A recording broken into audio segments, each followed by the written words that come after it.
All right, welcome to episode 14 of the Matt's Pickleball Paddle of the Week. This one's a little different, and for the first time, I'm naming two paddles instead of one. Both earned it, completely different builds, totally different feels, but I couldn't put either of them down. One's a Gen 3 carbon paddle from a brand nobody in the US is really talking about yet, and the other is a full foam core paddle that was so dialed in I didn't change a thing, not even the weight. And I'm also testing two new prototypes from Bread Butter Pickleball, and both have a unique, punchy feel I'm still working through. But before we get to that, just a few quick things. If you're trying to find the right setup for your game, check out the Paddlefinder at mattspickleball.com. There are now over 260 paddles in the system with filters for spin, swing weight, shape, feel, and much more. And now you can use the new comparison tool to look up at least 3 paddles and compare them side by side. Also, if you'd rather listen than watch, Matt's Pickleball podcast is live. Every Paddle of the Week episode is now streaming on Spotify, Apple, or wherever you get your podcasts. Just search Matt's Pickleball and you'll find it. And big shout out to this week's sponsor, Bodhi Pickleball. I've been using their dry tack overgrips and they've become a go-to. They stay grippy as your hands sweat without feeling overly tacky or powdery. They also make tungsten tape, speed caps, towels, and a bunch of other accessories to fine-tune your setup. You can check out the full line at bodhipickleball.com and use code MPB at checkout to save 15%.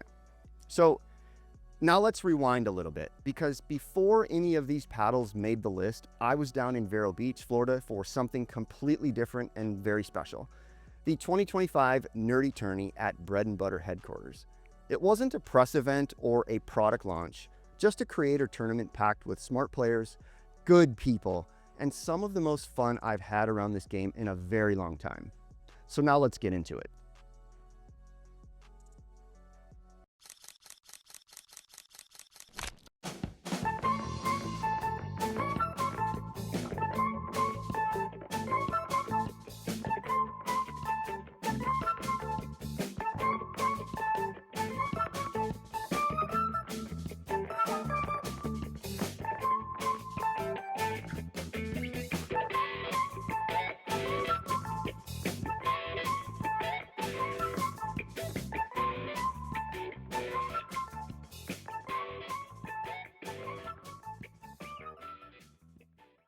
Last week, I got to spend time with 28 other content creators at the inaugural 2025 Nerdy Tourney, hosted by Bread Butter Pickleball at their headquarters in Vero Beach, Florida.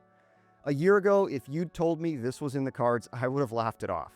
This wasn't a product launch, no press push, no sales gimmicks, no pressure, just Bread and Butter doing what they do best, bringing people together and doing it big. And I mean, what other company literally sent a paddle to space? And yeah, we walked away with some early prototypes of 2 up-and-coming paddles, the Psycho and the Wild Thang, which I'll get into a bit later. But that wasn't the point.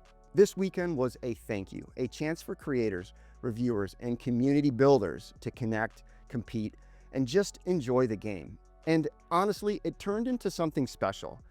A fast-paced, content-rich tournament that brought the fun back to the center. No marketing fluff, no ego, just pickleball and the people who love it. The format, well, brutal.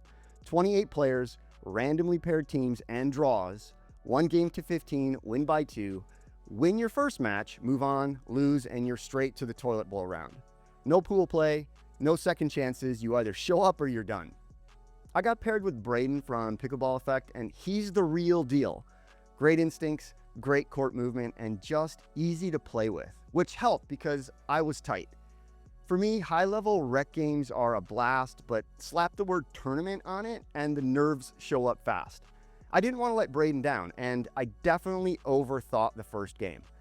If you've got a fix for, tournament anxiety, I'm all ears. Hit me up. And yes, I have read Pickleball Mindset. Maybe I'm a work in progress. We lost our opener to Brent and Farmer. Brent hits big and consistent. Plus, he's got a topspin serve that jumps off the ground. Farmer was also locked in. And somehow I didn't even realize he was a lefty until midway through the game. So I just kept feeding his forehand, which was brilliant. Braden and I bounced back with a win in the toilet bowl bracket. And that match turned into some of the best pickleball of the weekend, in my opinion at least. Drops, drives, resets, momentum swings, it had everything. The kind of game that reminds you why you love playing in the first place. I'll link to all of the gameplay in PB Vision down in the description, so you can check out that gameplay. But here's the last game that we played in the toilet bowl round.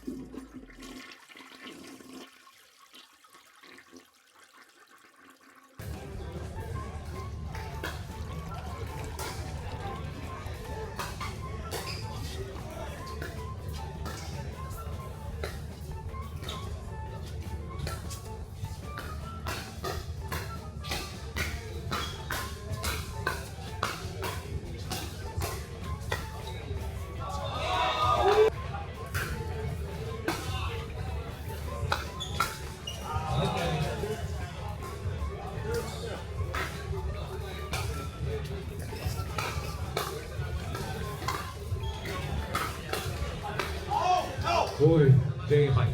TV Ned looking good over there, brother.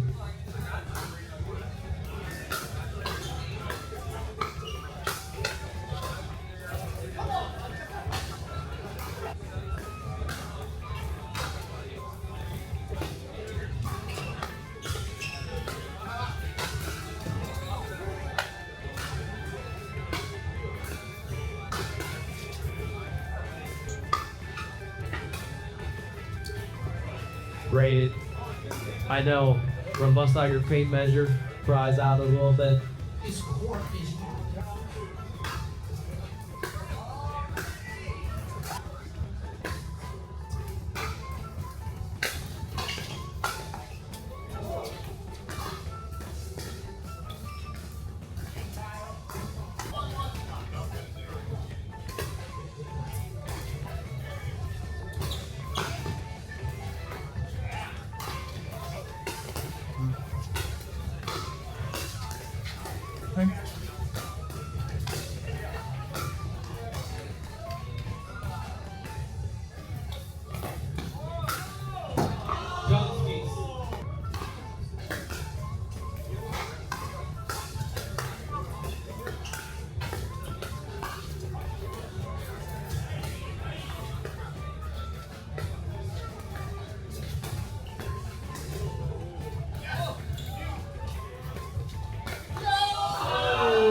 debut of his signature right now.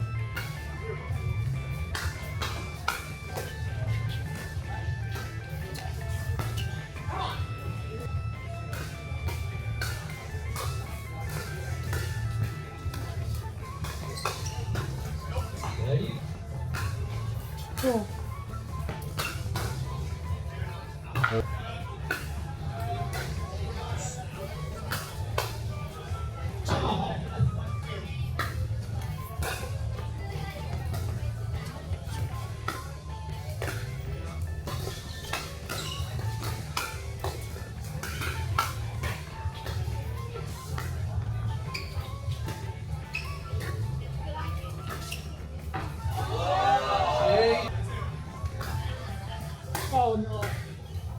It's okay.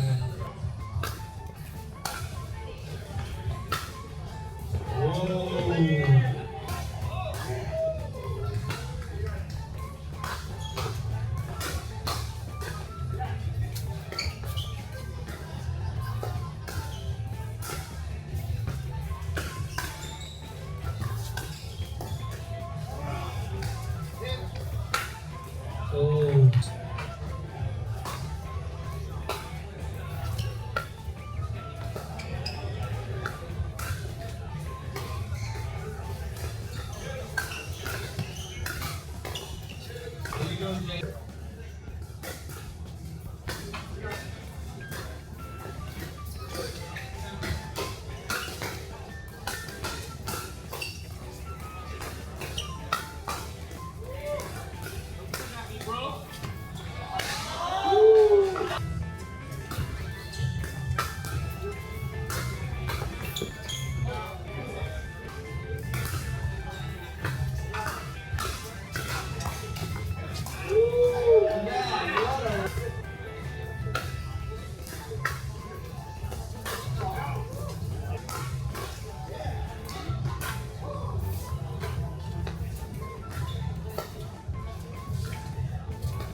But as fun as this game was, what really stuck with me wasn't the competition, it was the people.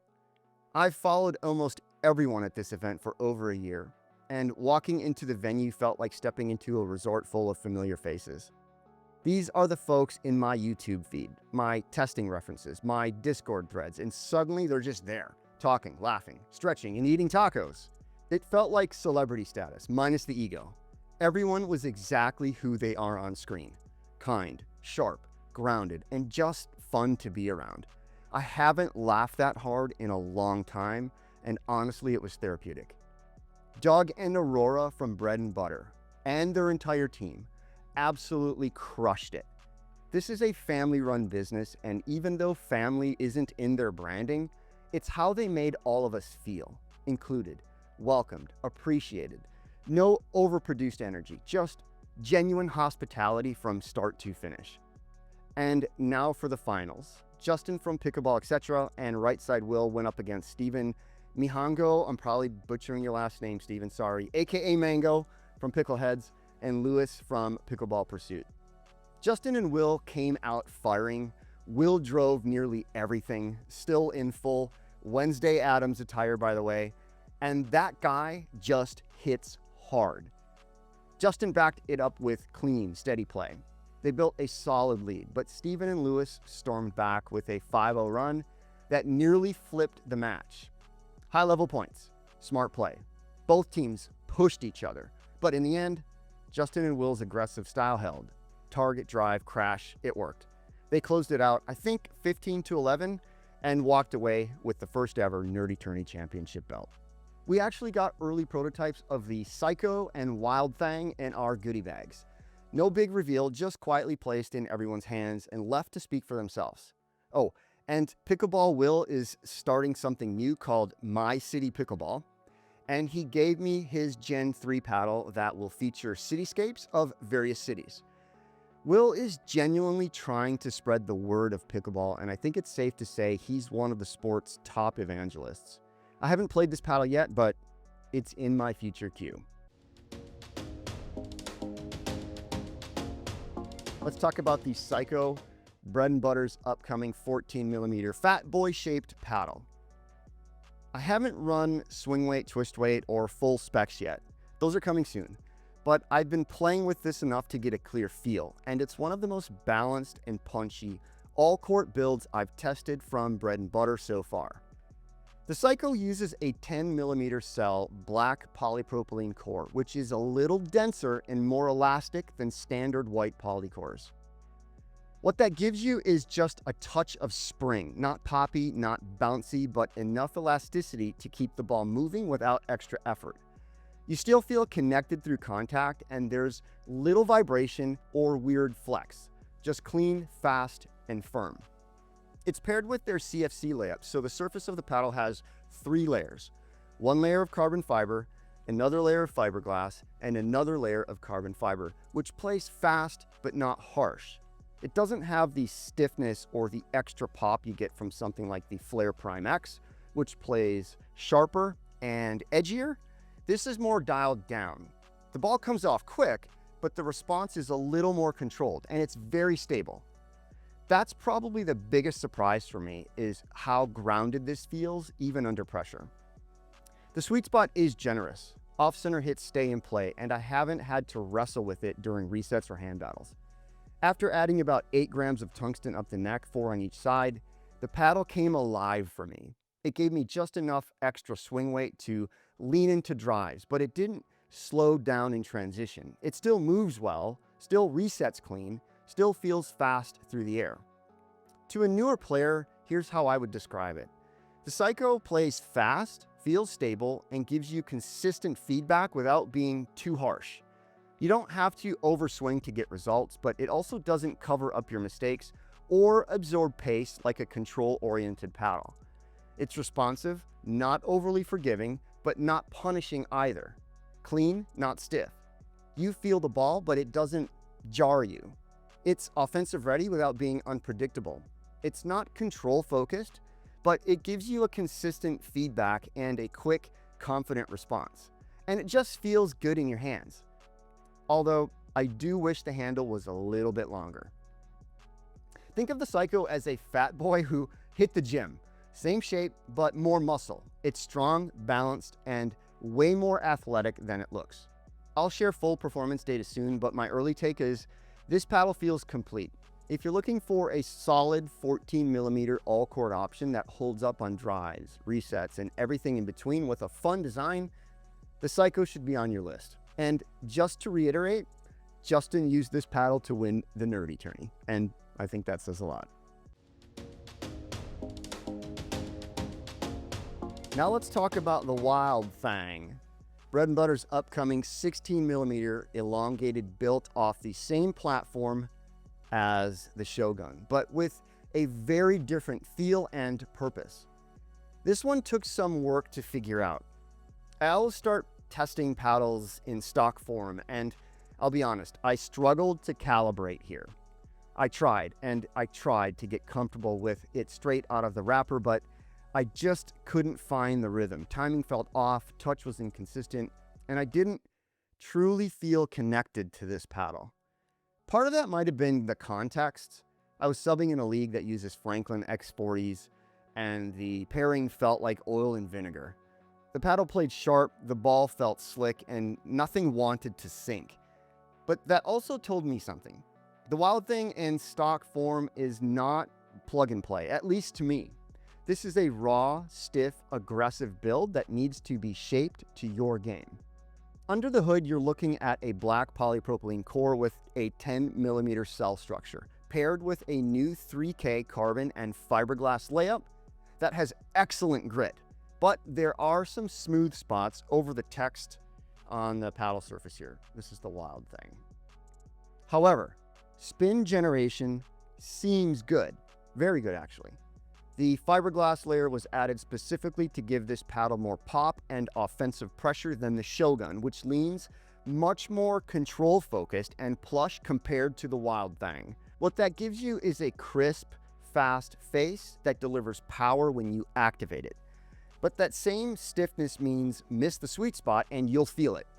And I want to underscore the part about when you activate it, especially on power shots like drives.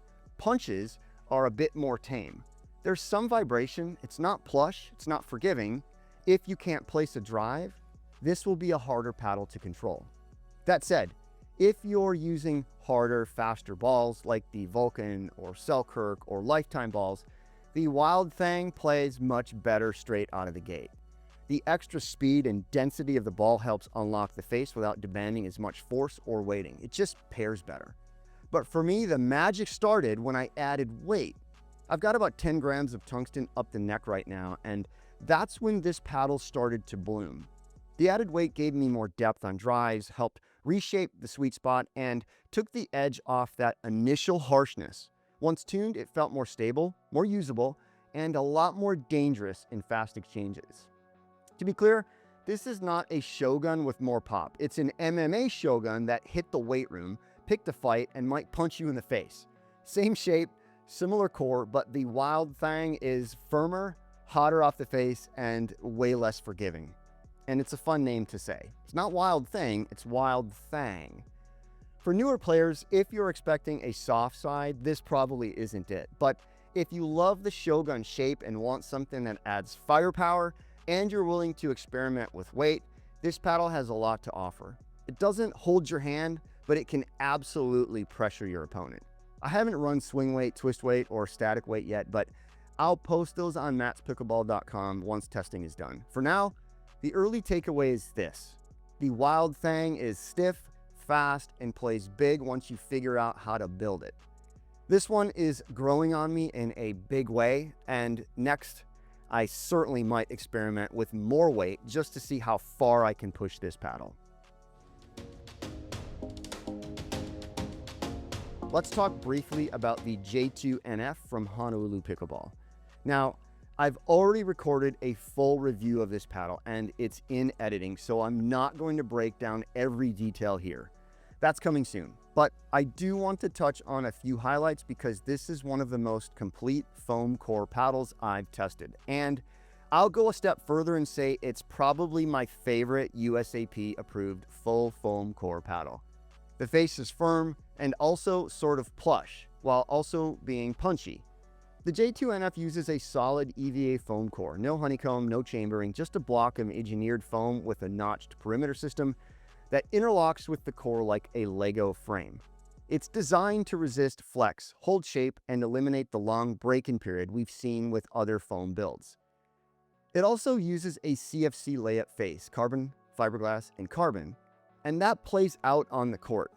The paddle feels firm but not harsh, with a big sweet spot, elite spin. I measured it at 2,270 RPM, which is in the 77th percentile, and a clear, fast rebound that makes it easy to drive the ball or redirect pace at the net.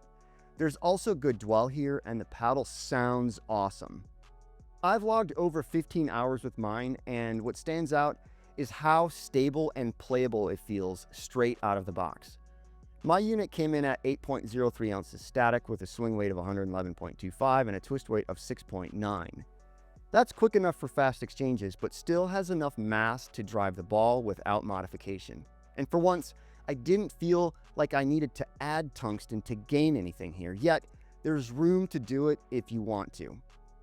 Compared to the J2FC Plus, which is their slightly softer beta model still pending approval, the J2NF plays firmer and more direct.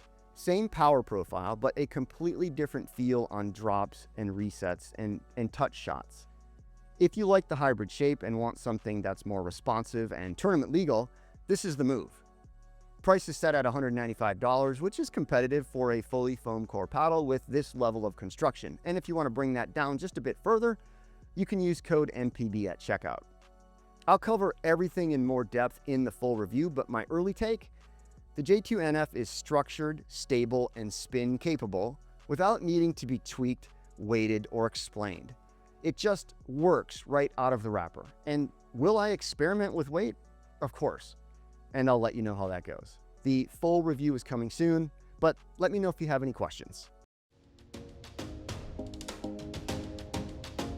Let's talk about this paddle from HAMR Pickleball named the Sledge, a 16mm Gen 3 paddle that came in with zero hype and ended up catching me off guard in the best way. This paddle is built for power, no question. On paper, it's got a swing weight of 125.9, a static weight of 8.2 ounces, and a firepower score of 71. But despite the numbers, it genuinely doesn't swing like a heavy paddle. The balance is dialed in. It moves quickly, responds well, and doesn't drag. Something, I don't say very often about high mass builds. But let's talk about that swing weight. It's too high, but strangely, it doesn't feel like it. And the real test is my shoulder. So I'll let you know in a week or two how things are going. Construction-wise, it features a T700 raw carbon fiber face, a polymer honeycomb core, and edge-injected EVA foam around the perimeter. That EVA layer helps with vibration dampening and adds stability and power across the frame. Twist weight came in at 6.4, which is enough to keep things steady on off-center hits without making the paddle feel sluggish. What really surprised me about the Sledge paddle was its feel. The Sledge is buttery crisp. Let that sink in for a second. Buttery crisp. That might sound like a contradiction, but it's sharp on contact, but not harsh. It's got structure, but it doesn't punish you. There's feedback when you need it, but no jarring vibration. It feels intentional, not noisy, like a paddle that, knows what it wants to do. Spin came in at 2,135 RPM, about average across the board, but the face texture is coarse, and I've had no issue shaping the ball on rolls or topspin drives. Serve speed hit 56 miles per hour and punch volleys landed at 37.5 miles per hour, which puts this right in the line with other Gen 3 power builds. Drives feel clean and direct with a controlled power profile. This isn't trampoline-style power where everything launches. It's refined Gen 3 power, strong, predictable, and confidence-building when you're swinging through the ball. It gives you the ability to hit hard but doesn't force it. Spin is more than adequate, and the paddle holds up its shape under pressure. So as you can see, I haven't added any tungsten yet, and so far I don't feel like I need to. The stock feel is balanced, and I've been able to move in and out of resets, counters, and hand battles without issue. The shape is elongated, 16.75 inches long at 7.375 inches wide, with a 5.75 inch handle and a 4.125 inch grip circumference. Balance point sits at 25 centimeters, which helps explain how well it moves despite the swing weight. And I would love to see this paddle in the Perseus size with the shape of about 16.5 inches long to 7.5 inches wide. The company behind this is HAMR Pickleball, an Australian-based brand started by two passionate players with a focus on premium materials and performance-first design. They're still new to most US players, but this release shows they're serious. The Sledge doesn't feel like a prototype, it feels like a finished product with a clear identity. Now, the retail price is $240, and let's be honest, that's steep for an unknown brand, and if I'm honest, that's likely going to set back their growth trajectory. At this price point, you're competing with Franklin and others, not to mention a whole gamut of foam core paddles coming soon. But it is USAP approved, and if you want to check it out, you can use code MPB at checkout to save. Will this paddle hold up in the long term? Only time will tell, but right now, I'm enjoying it quite a bit. It's solid, composed, and just plain fun to play with. It's not too soft, it's not wild, just fast, firm, and fully in control. All right, so what's the paddle of the week? And for the first time in this series, I'm naming two paddles paddle of the week. Why? Because both brought something different to the table and both surprised me. This is saying a lot, guys, but the J2 NF from Honolulu Pickleball is my favorite all foam core paddle. It plays firm but feels clean, with elite spin, solid touch, and a stable, responsive feel that's hard to find in this category. But what really makes it pop, literally, is the sound. That tight, high-pitched feedback off the face gives you instant clarity without feeling harsh.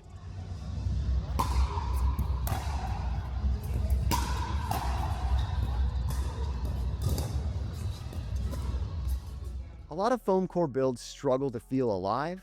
This one doesn't. And then there's the HAMR Sledge. This is that Gen 3 carbon build from a brand most players in the US haven't heard of. But I'm telling you, it holds its own. It's not trampoline power, it's Gen 3 power, controlled, sharp, and easy to lean on without losing form. It's crisp, not stiff, balanced, not sluggish. And even though the swing weight is high, it doesn't play like it, and that surprised me a lot. And honestly, the Psycho and Wild Thang prototypes from Bread Butter are growing on me in a big way. I wouldn't call either of these fully dialed in yet to me, but they're definitely on their way. And so that's your paddle of the week, plural. No clear-cut winner, but no losers either. Every one of these paddles has serious potential, and I'm enjoying the process of figuring out where they shine. If you've got questions or want full spec breakdowns, check out mattspickleball.com. And don't miss the gameplay video from the Nerdy Tourney match. It's raw, it's fun, and it shows exactly how some of these paddles perform under pressure. If you found this helpful, hit like, subscribe, and share it with a friend. Thanks for watching, guys, and I will see you next week.